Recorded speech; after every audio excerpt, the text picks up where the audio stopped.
South Africans await tomorrow's budget speech to see where government plans to get revenue it needs to fulfill its mandate. The February 2025 budget was rejected due to a proposed 2 percentage point increase in VAT aimed at financing increase in non-interest spending. We now bring in Dr Nthabiseng Moleko from Stellenbosch University. Dr. Moleko, thank you for joining us and welcome to On Point. We approach this budget with different circumstances, considering what happened, of course, last month. How different do you think tomorrow's budget is going to be? Well, very good afternoon. Thank you so much for having me. I think the first thing is that the reality is the imposition of budget increases in the form of tax and in the form of increased taxation have to now go through not just engagement, but serious consultation prior to being effected. I think we come from a history where it was a ruling party that determined the direction of the budget. But now considerations have to be made and ensure consensus so that it's actually voted for and passed through the appropriate channel. So I think the difference is that, number one, consultation is underpinning the outcome and the approval process of this budget. I think the second consideration is that taking into serious account the implication of any VAT increase on the low income threshold or the poor, I think that has been taken far seriously than it was prior.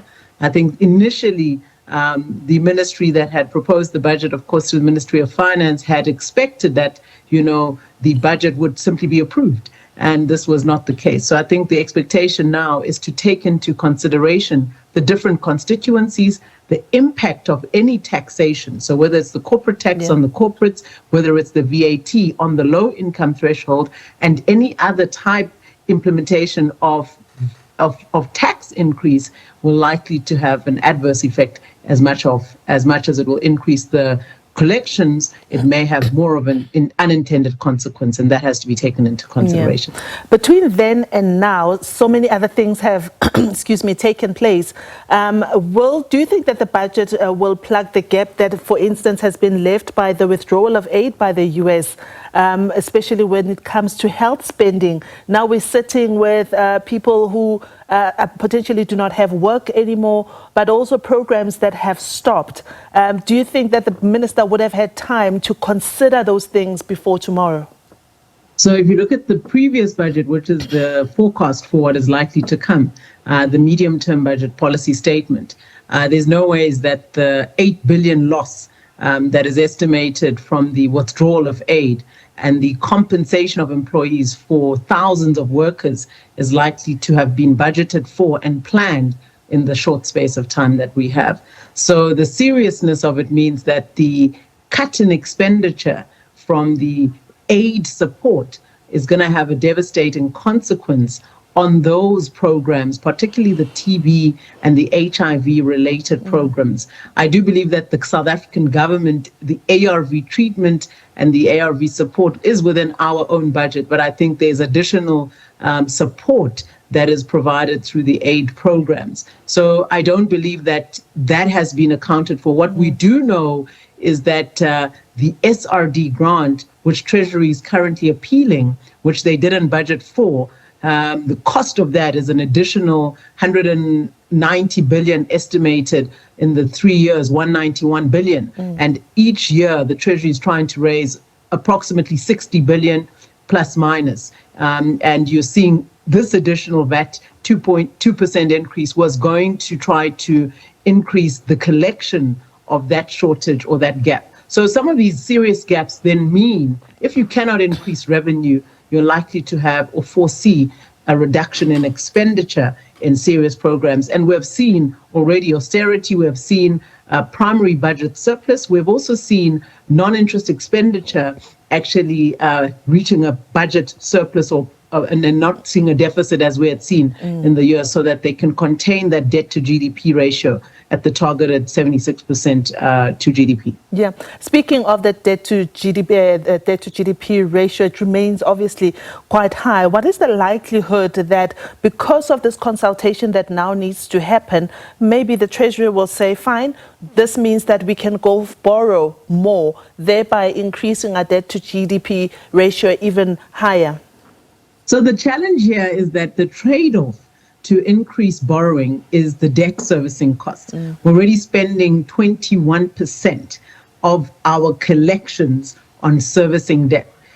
Economically speaking, that means every R1 that is collected, 20 to 21 cents is spent paying back interest that we owe on debt. So it actually is a regressive action to simply borrow from Peter to pay Paul.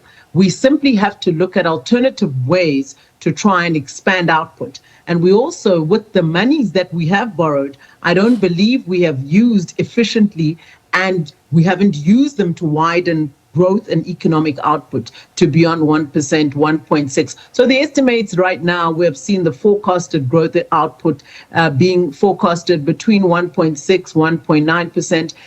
Every time they're revised downwards. So we're seeing in actual reality terms, the last quarter growth and the annual growth for the year was 0.6%. Yeah. What that means is that we're not collecting sufficient revenue from taxes, corporate tax, income tax, PAYE, excise taxes, VAT, all of them, because we're simply not having enough people working. Yeah. We don't have enough businesses that we can take this tax from and collect it from. And also the revenue generated, certain subsectors are actually contracting. We're deindustrializing, mining companies are closing down. So we are not able to continue at the pace where we are at. I think the reality now, if we continue to simply borrow from Peter to pay Paul, fiscal consolidation isn't going to be a success. Yeah. But also, we're not using the money wisely. And I think there are some positive signs on infrastructure investment and also the BFI window, which is the infrastructure finance grant,